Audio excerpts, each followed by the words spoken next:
Entrepreneurship is miserable and awesome at the same time. And what you see in social media is merely the success stories. What you don't see is what's truly behind these success stories. In today's episode, we have Kass Lazerow. She's a powerhouse entrepreneur who sold one of her companies for $745 million and invested in over 100 companies. She's also the author of the book, Shoveling Shit, the love story of entrepreneurs' path to success. And in this episode, we're going to dive deep on what truly takes to become a successful entrepreneur. We're going to dive deep into how to overcome failure, pick the right partners, and redefine what success actually means. Welcome to the Investor Podcast. I'm Liz Faircloth. And I am your co-host, Andressa Gadelli. Kass, you have sold one of your companies for $745 million, invested in other 100 companies. That sounds incredible. That being said, you recently launched a book with your husband, Mike, called Shoveling Shit, where you reveal the beautiful thing that happens behind every single company that we know. You have described entrepreneurship as miserable and awesome at the same time. And I am 100% sure that the women listening to this podcast totally agree with you. Now the question is, how can we all thrive in that paradox? It's such a great question. And thank you so much for having me. Listen, I think especially for female women entrepreneurs, especially those who have children, that entrepreneurship is very much like having children in a lot of ways, because there's a lot of shoveling with kids, right? And there's a lot of really just hard, punch you in the face moments. It's a constant struggle. It's a lot of suffering with then little micro wins, right? Each day. It's also like golf. If anyone out there plays golf, you have, if you're lucky, you can have like 90 strokes in a day and only have one of them be really good. The way to thrive in an environment like this is to learn to love to shovel. And that's what we write about in our book, that those entrepreneurs that succeed really love the shovel, learn to love the suffering and be able to still make decisions and move forward despite the fear, despite the, doubt and uncertainty, and still make decisions with the information they know on hand. I love that, Kass. I'm envisioning, right? Such a great visual, your book. Because as you're talking, I'm literally just seeing someone with a shovel. I'm like, am I enjoying the shovel? Am I enjoying the movement? But what's one situation, Kass, for you in your journey? Because you've had really an incredible journey that best captures what that shovel process looks like, or an example of shoveling, if you will. And then I'd love to hear the situation. And then what was that best lesson that you got from it that took you to the next level? The biggest lessons that we learned were from our failures and our mistakes. And the biggest one that comes to mind was what happened with us with golf.com. So in 1998, I started golf.com with a different co-founder. Mike Casper is one of the three of us. And then eventually got my husband, on board. And this was like the height of the internet bubble, right? This was just, everything was going up and to the right. This was the boom. We had etoys.com being, going public for billions of dollars. And we jumped on that bandwagon. And in less than about a year and a half, we were acquired by a company out of Silicon Valley named chipshot.com that made custom knockoff golf clubs at fractions of the price. And they wanted to kind of round out their offering. So we were like, yes, our board was yes, this was great. They were going public. They showed us their S1 filing that was going to happen in April of 2000. And I think we all know what happened in April of 2000. The entire boom burst, the bubble burst. And in late March, we got a call from the president who basically said in literally 10 seconds, I have bad news. Chipshot.com is going bankrupt. Sequoia has pulled out their financing and you will be going bankrupt with us. So that is an example of just it was like the shit hit the fan. Like there was just no way, like we were in shock. We didn't have control of our bank accounts. So that was already transferred over to them. And literally they said, if you want to buy it out of bankruptcy, you can. So at that moment, there was just so many lessons that happened. And I'm so grateful for what we learned. Number one, and I don't know if this is something that women do, but I do look back a lot about, my due diligence. And did I miss anything? Should I have picked my head up a little bit more and kind of looked at what was going on in the market? Because there were obvious signs that things were not going great, right? In the marketplace, it wasn't just like one. I mean, it was very sudden, but like there were other companies that were struggling and not getting their funding. But the biggest lesson I think we ever learned in this is don't shine the turd, right? So I remember the three of us, the founders, the three of us saying, okay, what do we need to do? And I said, we need to walk out that door and immediately tell the employees what happened. And they were like, no, let's come up with a plan. I said, guys, there is no way people are going to be able to not see it on our face, right? So we walked out. I told them exactly what was going on. And from that day forward, my transparency has been the number one thing that I lead with, because we said, listen, this is what happened. It happened to us. It happened to you. We're going to fight for this. We're going back out on the road, but we cannot pay you. We have no money. No one else has any money to give you. And it's okay if you want to leave. Not one person left for that 3 months while we raised money. Oh, wow. So huge lesson in transparency. And many of those situations can make it or break, right? Yes. A lot of investors, and in the real estate world, there are a lot of deals that are not panning out. And instead of going towards the transparency, some investors are going towards silent. And I think that's a killer behavior, because nobody's going to trust somebody that did not communicate. Exactly. And one of the things we learned is, people don't mind bad news. They mind surprises, right? And they can tell when something's up. Just like a child can tell when something's up with their parents or there's tension. People understand that. And so, I've always said, I remember in Buddy Media, when we were leading the last company, big investors would walk in and out of our office, and I could hear people in the office going, oh my God, that's so-and-so. That's, they're coming in. What does that mean? And I just turn around and say, hey guys, listen, we're always fundraising. People are going to come in and out of here, and there's nothing to worry about, because I'm always going to tell you if there is something to worry about. Wow, and it takes so much courage to do so. That reminds me of a moment in our business that we had a lot of money stolen. And the first thing, it was close to $1 million. And we had investors, right? And we could have waited to tell them, or tell them kind of immediately as we were figuring it out. But we were committed to figuring it out. And we chose to actually share with them right from the beginning, not wait to have it all figured out. And I think we didn't go to them to solve the problem for us. We said, this is going to be the plan. These are the actions we're going to take, but we want to keep you informed, because you have the right to know right before closing what is going on. And people appreciated that so much. And they were like, what can we do to help? And so exactly. It's a really good, great lesson, Kass. In your book, you say something which really I think about, we think about exactly with going through what you went through. Hard doesn't mean wrong, right? And I love that statement. I'd love to hear your perspective, though, and what you mean by that. Hard doesn't mean wrong.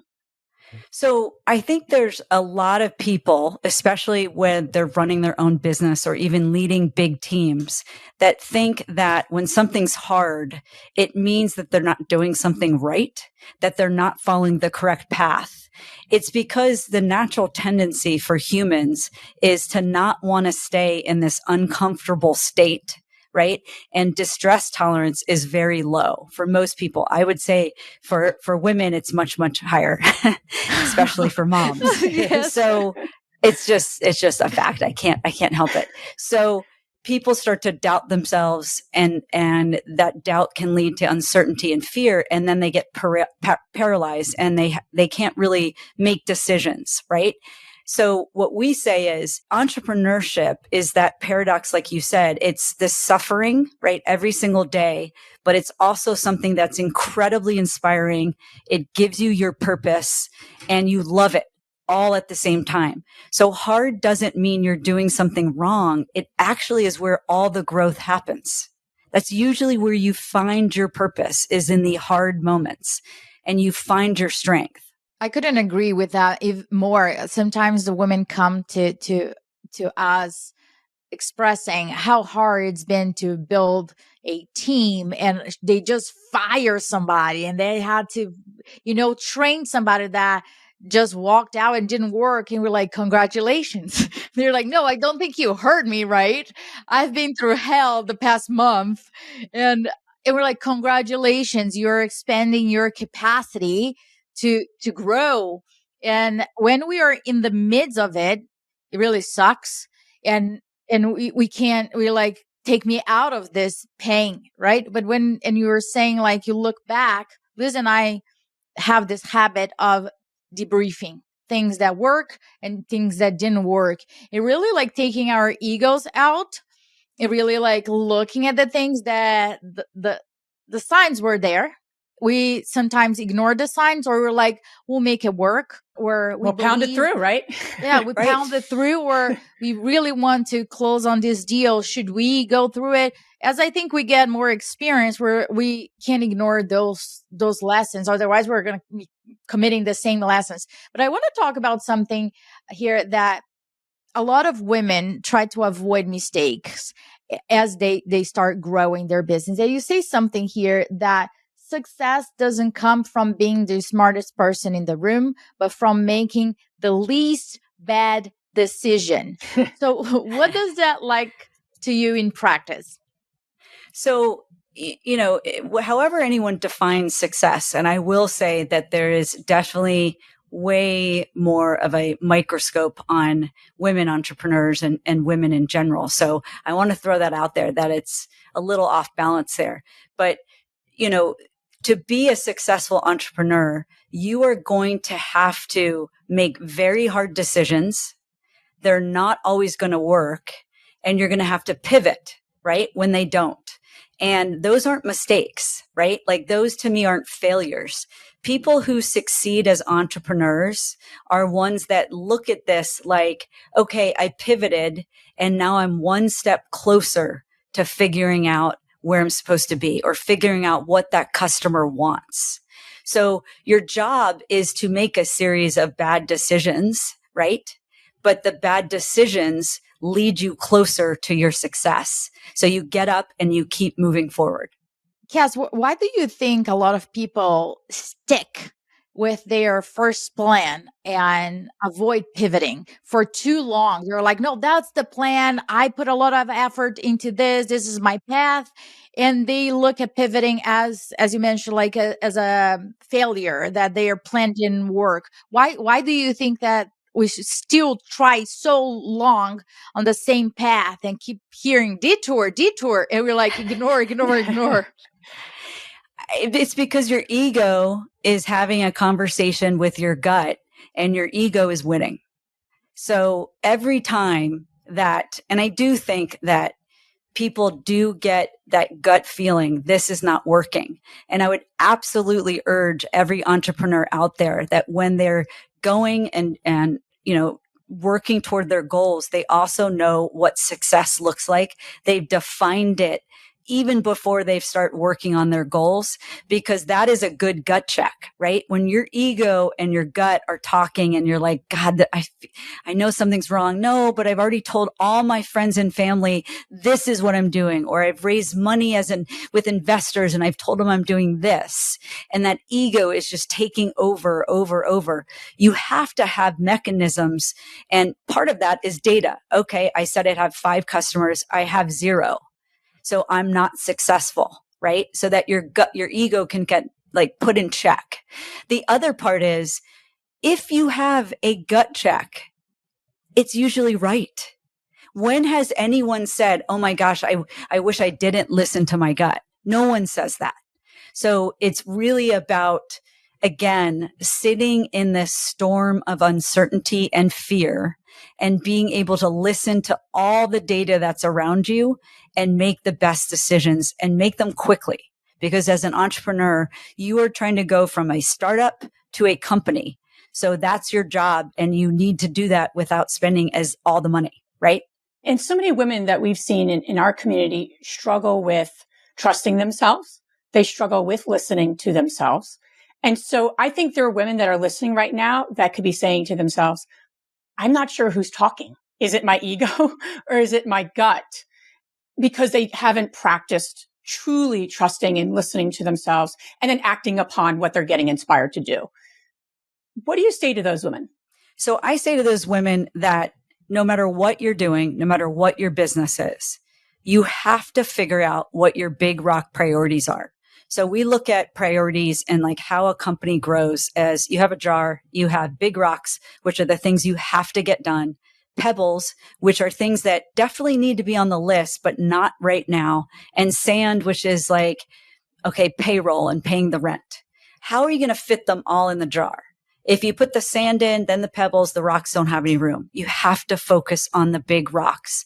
And those have to be what you look at.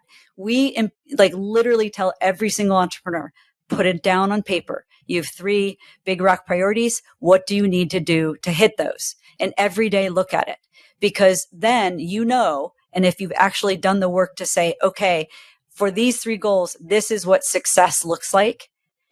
You don't have to rely on picking which voice should win, right? And which voice do I need to listen to? You can look at your success metrics and say, oh my gosh, like this is great customer feedback. They actually don't want this. They want this over here, right? And so that's why I don't have 5 customers. I have 0. Ooh, let's take a deep breath, everybody. So but here's the thing. We were looking at data, right?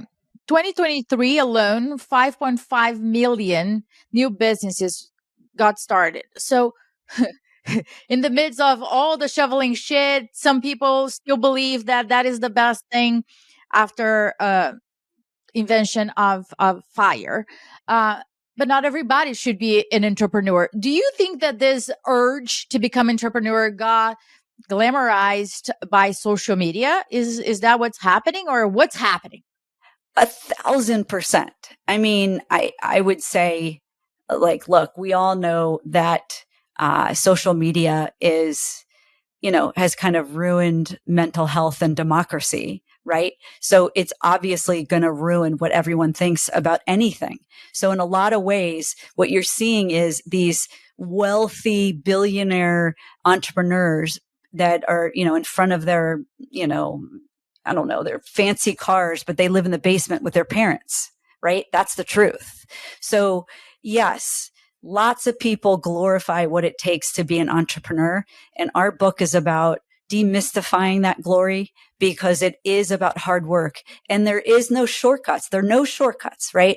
Our book is cheat codes to help you not step in the stuff that we did, but we were not an overnight success story. We are a 30-year overnight success story. You know what I've learned from years of speaking? The right stage doesn't just amplify your message. It builds your credibility. It positions you as a leader people remember. So what sets the top 1% of entrepreneurs apart? Authority. And nothing builds it faster than stepping onto the TEDx stage with over 43 million YouTube subscribers. It is the biggest platform for ideas that spread like wildfire. Leaders making this possible. They're the #1 company helping people land TEDx talks with over 650 talks booked for their clients. Want in? Head over to leader.co/events to book your free TEDx strategy session. That's leadr.co/events. They'll help you refine your message, create a custom plan, and as a bonus, they'll even guarantee your first 50,000 views. Again, that's leader.co/events, leadr.co/events. Do you think everyone could become an entrepreneur?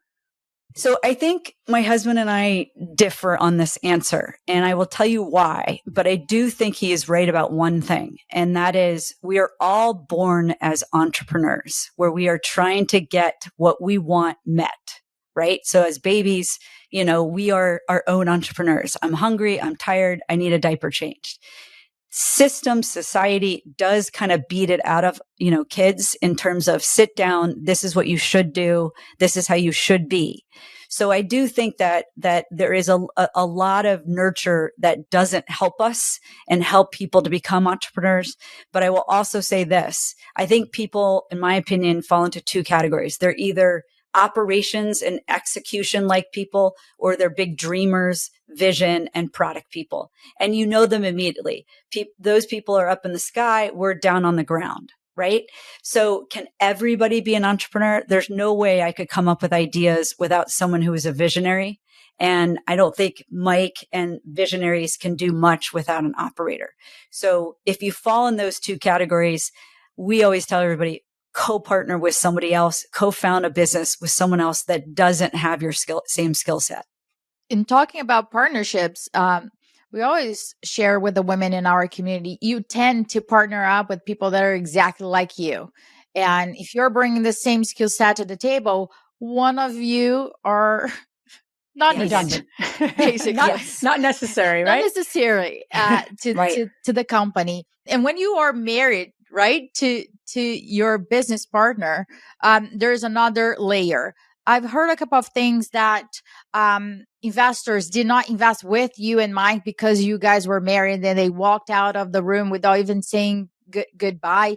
And I was like shocked by hear that, but I understood because there's a high, quote unquote, a high risk considering the divorce rates and how would that impact the business. But I see that as like super powerful when you have a couple that understand their skill set, they're complementary, and they also have a happy marriage. I gotta say that because it can be, I don't know if it can be both, but how do you and Mike navigate at the beginning? Because now you guys understand your lanes and it flows. Was there a time that it didn't flow and there were like overlapping of conflicts and different things that you guys were not on the same page? I think that in our 30-year relationship, we've been married for almost 26 years. The times that we don't mesh are when we're in the same lane. So parenting is one of them. And then we have very different opinions about certain ways to parent. And then I would say writing the book in the beginning, we were in the same lane. But since we started dating, I would come back and I would always ask Mike very product oriented, visionary questions that I was having at work. Like, please help me with this. And since, on his side, he would come back and say, like, how do I get from A to Z? Like, I know this is where we need to go, but like, how do I execute it? And what's the sequence? So we always knew we had different skill sets. So to us, it was just a natural decision to work together because we were already each other's confidants. But I think if you look at any co-founding partnership, you have to take the time to do the serious conversations and the work up front. You have to make sure that your skills don't overlap because you don't want to have that paralysis of decision making, the micromanagement, the kind of petty wars that you sometimes get because one of you wants to win on a decision. So that's the first thing. But the second thing is, how hard do you want to work? Like, have you had that conversation? Do you feel like both of you are working as hard as each other so there will be no resentment? And why are you doing this? Do you have different goals? Is it really ego driven? I'm not saying that's horrible because us entrepreneurs have to have some ego because we're literally saying like, here's a front row ticket to watch us fail, right? Because most startups fail. But you have to know, is it for money? Is it for security? Is it so that you don't have a desk job? Is it so that you can be with your family when you need to? You should have those conversations. And the other thing is you should figure out why, like, what do each of you do to blow off the stink? Like, for instance, to me, I need like silence. I need to be out in nature. Mike needs to go to Fish concerts. You need to know those things before you get into a partnership because you want to resent when the other person is taking the time they need to kind of reboot and recharge. These are all the conversations that you have when you're a married couple. And that's why we think co-founding, and picking that partner, that co-founder is very much like a marriage. You've invested in over 100 companies, and I'm sure you've met so many co-founders. Yes. What are the red flags when you really like their product, you like their company, you meet the co-founders, you're assessing what you need to assess to say, is this something we want to invest in? What are those top red flags when it comes to founders and partnerships? If, like you said, they've basically gotten through Mike, which is like, do they have a product?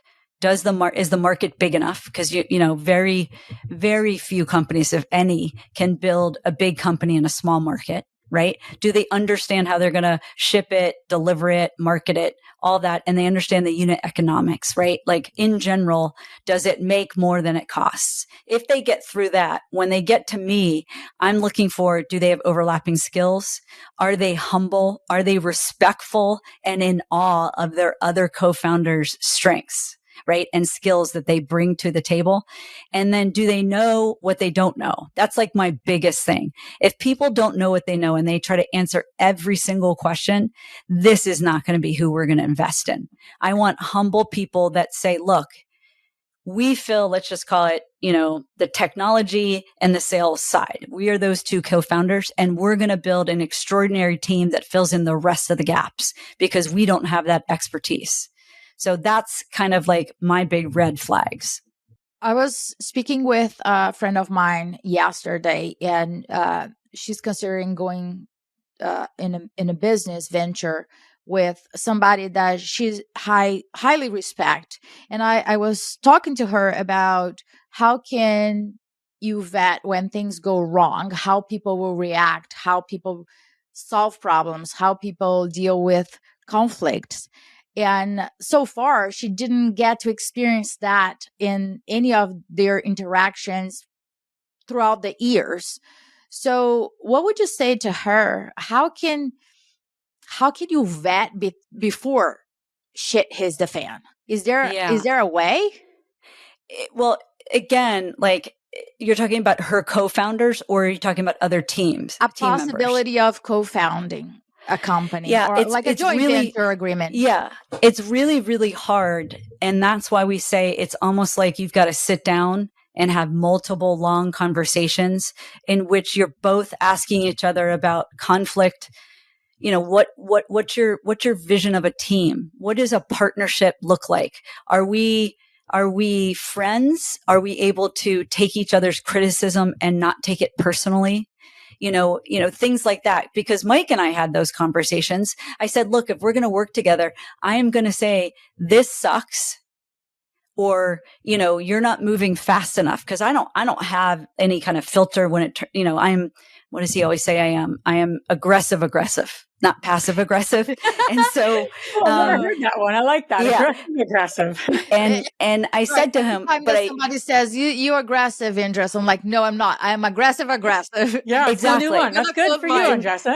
Yeah. And what I say to him is like, look, if we're going to have this personal relationship or personal friendship, right? If they're, co-founders that are friends, we can't take things personally and then have it carry over into the personal side. So you do need to understand, how do people operate? Are they conflict avoidant?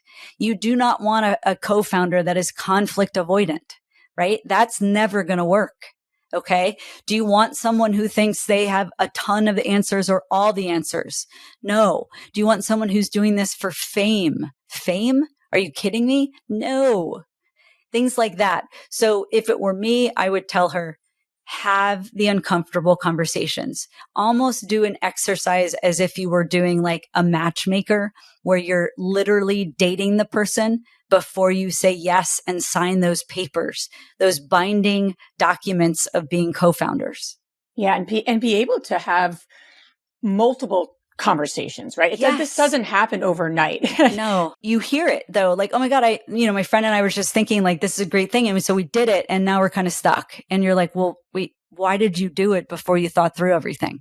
Yeah. We always say it's like a business partnership is just like a marriage. You don't just meet someone to get married. Well, some people do, but you may want to date a bit and get to know each other. Exactly. We had recently our investor con. And during one of the keynotes, so one of our attendees stood up and asked this really profound question. And she said, is it possible to be ambitious and still be a great mother? And she was tearful, right? She had some emotion around that. You've raised 3 kids, right? You've been candid about this, the sacrifices and the seasons that you move through as an entrepreneur, as a mother.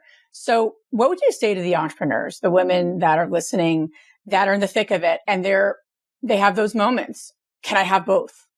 Yeah. So I was talking about this last night with a woman entrepreneur that came up to us at an event. Here's the thing. I actually think you can only do one thing really well at a time. Okay. And I think if you want something and you put your head down, you got to put 100% in that. I also think that being with children, staying home, raising them is the hardest job in the world. It is much easier to go to work. So for those entrepreneur moms that are out there thinking like basically that they're full of guilt, that they want to figure out how to do it all, you will not be able to. But here's the thing. Here's the secret. 80% is good enough. 80%. They don't need 100%, especially when they're younger. There are a lot of people when you have very young kids who can love them, can read to them. You're talking preschool, taking them to their after school, little activities and things like that. But also we have to give ourselves some grace, because here's the crazy part. I beat myself up for, 20 years thinking I was not there enough in the beginning, even though I calculated that this would be a better time, even though I was like intentional, like I want to do this so hard now so I can get back to them and be there when, bigger kids, bigger problems. Here's the thing. I have 3 kids that now know that work is a virtue, that working hard matters, right? And that I was still there for them. They don't ever say like, oh no, like you weren't there for us. You miss things. We've got to give ourselves some grace and realize that they will be okay, even at 80%. And I will say this, 80% effort, focus, concentration from a woman is 1,000% better than anybody else. It's 1,000% better when it's coming from a mom, because we can multitask. So stop trying to be perfect in all areas. Ooh, another breath, people. another big breath. So important to hear. Before we end here, we are all entrepreneurs looking to build a life by design and not regrets, and really live a fulfilled life. There's a difference, right, between living and being alive. We want to live. What are your proudest moments in the journey as yourself, as a human being? If you can share with us, what's your proudest moment so far? I think there's a couple of them. One is I came from a family where my mom often volunteered and gave back. And I took that with me in every company that we've done. And we've picked organizations and activities and led by example. So I'm very proud that in our last company, we got behind Cycle for Survival, and we were the first corporate team. And we've been doing it, Mike and I, for 19 years. And we had like a really fun, proud moment just this past February where Cycle for Survival asked us to do the entrepreneur ride, like the first one, and try to recruit entrepreneurs in New York City. And we did that. We raised a ton of money. But the best part was that 35 old Buddy Media employees from 13 years ago came and rode with us. So wow. I think that really made me feel proud that I was able to lead by example, that giving back is it. Like, look, if you're going to be an entrepreneur and all you want is a ton of money, I mean, shame on you. If you want a ton of money, give back, right? You should be doing this in service of others, right? So I think that was like my biggest, proudest moment. Oh, that's beautiful. That's beautiful. Hopefully you got a lot of pictures of that. Just sort of memory of them with you. And they wore, I'm so sorry, Liz, they wore the old Buddy Media t-shirts and hats. And it was just, it made me feel great. Yeah. Yeah. So good. And that doesn't happen overnight. That happens as a result of the leadership that you and Mike had and the courage that you had. So kudos to both of you for that. Thank you. Kass, this has been amazing. So many great reminders, nuggets, and perspectives as we're growing as entrepreneurs and all the roles of our lives. So where can everyone listening learn more about you and connect further with you? Well, if you'd like to read our book, you can go right to Amazon. It's there, Shoveling Shit. And if you'd want to learn more about us, go to kassandmike.com. You can see all the different things we've done, all the investments we've made. And please reach out to us at info@kassandmike.com. We love entrepreneurs. We love their hope and optimism. And we're happy to help. That's what we want to do, is spend the next 50 years giving away every bit of help that we can. Awesome. All this information you guys can find on our show notes. Kass, thank you so much for spending the time with us. Thank you. Thanks for having me. Thank you.